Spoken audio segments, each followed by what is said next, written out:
dark balayage for morena skin?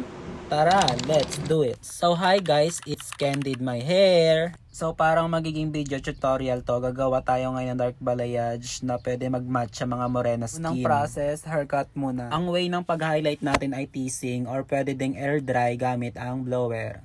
And then make sure na lahat ng strand sa foil ay malagyan. Wag na wag tayo magtitipid sa bleach. Kasi kung di natin dadamihan yung bleach na to guys, yung ibang strands ay magkakalawang, yung iba naman mag-lift ng blonde, di siya pantay-pantay kaya medyo pangit tignan kapag ganun. After malagyan na ng gusto natin na highlights na strands, make sure lang na i-check yung temperature ng foil every minutes. Kasi may mga times guys na umiinit yung foil natin. May factor din dito yung init ng paligid natin kapag gumagawa tayo sa labas ng bahay or mainit na lugar. Much better kung yung studio or salon natin ay air condition. Ang ginagawa ko nga pala dito guys ay rootings. Kasi mas maganda ang balayage kapag dark ang roots at light yung baba. Once na dark kasi yung roots mo, tinatawag tong shadow roots. Nagiging natural look yung balayage. Mas classy siya tignan compare sa mga walang shadow roots. Rin pala sa mga nako-color correct ng shadow roots guys ay yung mga kalawang sa bandang roots area.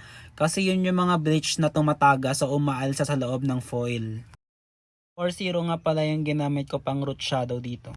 Para naman sa mid to ends, apply lang tayo ng 7-0 para ma-tone down.